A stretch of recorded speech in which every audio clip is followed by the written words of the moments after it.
Everybody and welcome to Mom's Kitchen. Um, Tonight we're making some rhubarb and ginger jam. There's a very long history of that in this house. My mum and dad, when they were first married, money was a little bit scarce and they had an idea. Nanny had a load of fruit trees up in her garden and berry trees, and they decided if they made jam, they might make an extra bit of money. And so, although I haven't made much jam down here, jam has been made in this house for years and years and years. And so I thought I might try and get back to the tradition, because they only stopped because sugar got so dear, and I got quite a fright myself when I went to buy the sugar. So now, a little confession. I went out yesterday to pick a kilogram of rhubarb, only to find that my rhubarb was slightly scarce after a few pies and tarts and that I've been making this week. So I only have half the recipe here. So the recipe calls for a kilogram of rhubarb, a kilogram of jam sugar, and 80 grams of crystallized ginger. I'm doing half tonight. So 500 grams of rhubarb, 500 grams of jam sugar, and 40 grams of crystallized ginger. Into that, I'm pouring juice of half a lemon, and we're going to give that a good stir. Now, I've put the sugar and the strawberries together about 2 hours ago. It could be done from last night, just to draw out the juice out of the rhubarb. Rhubarb is quite a tough vegetable, and putting the sugar in with it a bit earlier softens it so that we get nice soft fruit in our jam. Now, we have that nicely mixed. Just to let you know, I also have my jam pots in the oven, sterilising. I wash them in hot soapy water, and I have them in at 150 fan to dry, so they can be sterilising in there. And here I have my jug that I'm going to use at the end, and my ladle in boiling water, just to keep any of the little germs away. Pause.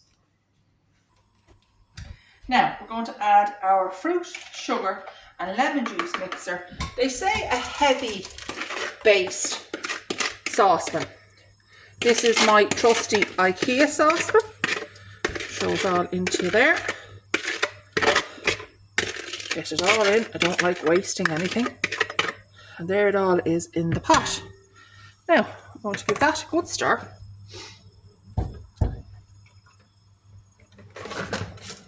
And if you listen,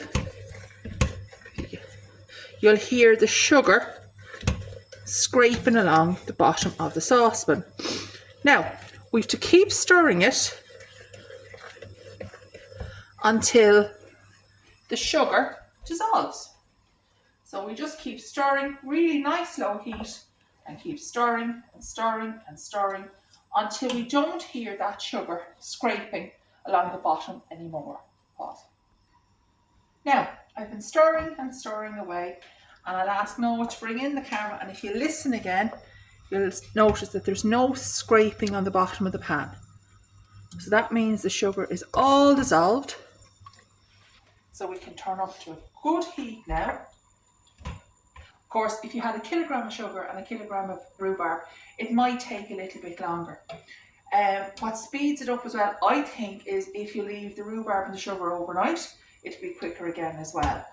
Just that the sugar dissolves, obviously, overnight. Now, so I keep stirring, and I'm waiting for it to come to a good rolling boil.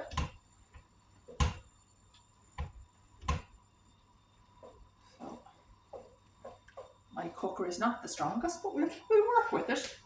We'll get there. Patience is a virtue. As you can hear, there's not a scraping sound at all. Maybe when I go up, no, even around the sides, it's all done. So we just keep stirring. Take a check. Stirring, stir. Now remember, there's no water in this. The only thing we have in this is rhubarb, sugar, and the juice of half a lemon for 500 grams and a full lemon for 1,000 grams. Or 1 kilogram. This is where patience is a virtue.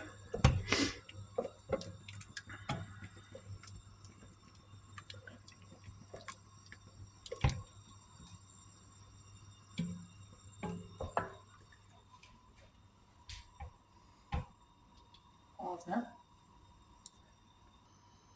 Now, we're still stirring away here, and it's just coming up to a good rolling boil.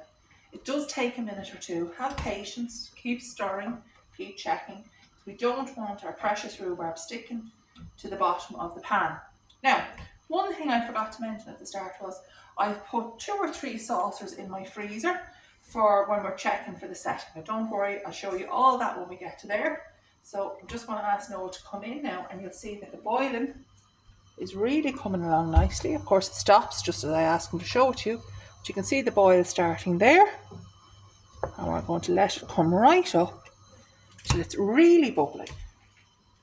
Of course, every time I stir it, it stops bubbling, but however, it'll get there. It's all about patience.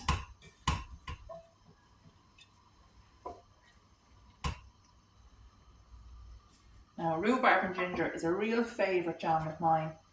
If you were to ask me years ago, did I like rhubarb and ginger? No, I don't like rhubarb and ginger. But what I didn't know was Mum and Dad were putting it on all the sandwiches and toast in the house. Because rhubarb in our garden grows really proficiently. But because I said I didn't like rhubarb, they put different names on it every year. And it was only years and years later I tasted some rhubarb and ginger, and I thought, that's what Mum and Dad used to give me. So it's one of my favourites now. And I'm going to try and pass on that taste to Noah and to all in this house. But I think I could be fighting a losing battle. But sure, we'll wait and see. We'll wait and see. He might give it a try. Now, if Noah comes in again, you'll see that it's really boiling there now. Now at this stage, I'm going to let it keep bubbling away. I'm going to stop stirring, keep the high heat on, and we're going to let it bubble away like that for about 6 to 7 minutes. And then we'll test it with the saucers. So if you come back to me then.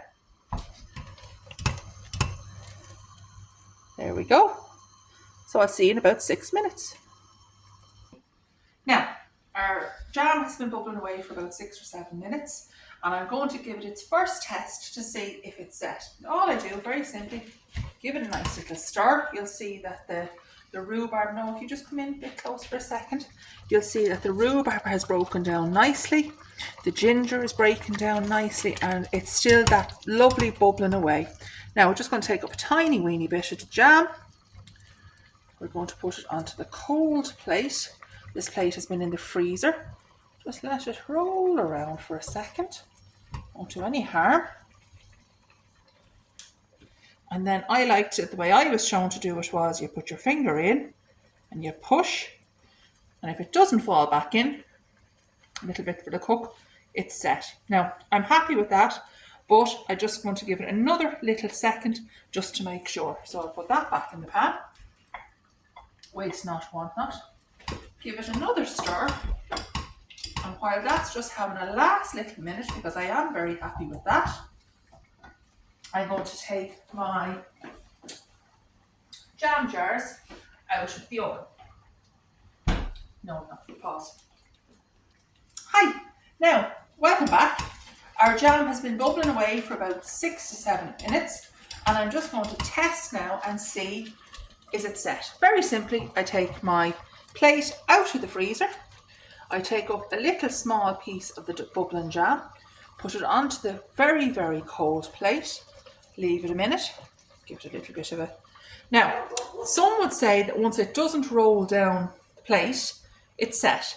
But my dad always taught me, get your finger, put it in, give it a push, and if it doesn't fall back in, the jam is set and you get a little bit for the chef. Now, I'm going to turn that off completely. I'm going to take it off the heat. I'm going to give it a stir. And we're going to let that sit. Now, if I had a kilogram of fruit and a kilogram of sugar, I'd probably let that set for a good 20-25 minutes. With it being the smaller amount, the half amount, I'm going to let it sit there for about 15 minutes, and I'm going to give it a stir every 5 minutes. And the reason I'm doing that is I want the fruit to disperse evenly through the jam. I don't want all the fruit at the top and the jelly at the bottom of the jam jar. So I'm going to, every 5 minutes, give it a stir, You can come back to me in 15 minutes, and when you come back, I'll have this stirred, I'll have my jars out and ready, and we'll start filling our jam jars. Talk to you then. Hi, welcome back. We've given them about 15 minutes to settle so that the fruit doesn't sink to the bottom. I have my jam jars out of the oven. I have the lids out of the oven, and I have my jug ready to go. Now, some of you won't need the jug. If you have a steady hand, you can pour it straight in. I haven't got that steady of a hand. Cooking is my only art. I was never very good at the art class in school. So what I like to do is, I'll just put that there. I like to pour it into my jug. Now we're only making a small amount today, so it's quite easy. I always like to take out more jam jars than I think I'm going to need. And I like to start with the smallest one, because if I'm giving away to neighbours and things like that, you know, a little jar of this to a neighbour is greatly appreciated. But if it's a person on their own in a house, they don't want a huge jar that once they open is open for too long. It's grand in the house here, it'll go pretty quick hopefully. But if you're on your own in a house, a small jar like that really does make a lovely, lovely gift. And I'm filling it right to the top, as you can see. Now, I'm going back for the next and the last little bit. And in truth, I'd say I'll only get the 2 jars out of it. Just no problem. As I say, when you double the amounts, you get double the jars, obviously. Now, I probably fill that little jar a little bit too full. Never mind, I'm going to make sure I get out all my jam. If it's all, the dishwasher won't appreciate it the way I do. So I'll scrape it all out and get it in. Give it a bit of a mix around. As you can see, it's going to set beautifully. It's setting beautifully already. We'll get it in the pot. In she goes, lovely ginger and all, and rhubarb. And you know, I'm just going to give it a little helping hand with this, just to clean out my jug as well. And now, as this jar is not quite as full as the other one, I will make sure that this jar stays in the house here. Oh, we don't want any messing. This jar stays. Oh no, it's actually going to work out perfectly. But if that jar wasn't completely full, I'd keep this jar in the house here, and I'd make sure, if I had 5 or 6 jars, I would make sure that that's the jar that's opened first and foremost and used up, just so that we know everything is perfectly as it should be, which of course it is. Now, the next thing, this is where you put on your little discs, your little jam discs on top, dipped in whiskey if you want to. Sadly, I was making strawberry jam last night, used the last of my discs, so I'm just going to put straight on my little lid, a good and tight seal there. Same with this one, a good tight seal. Now they're quite hot, and that's our rhubarb and ginger jam made. Thank you so much for joining me in Mam's Kitchen. I hope you give it a try. It's really very easy. If I can do it, anybody can do it. Give it a try. Let me know how you get on. Till we meet again. Bye bye.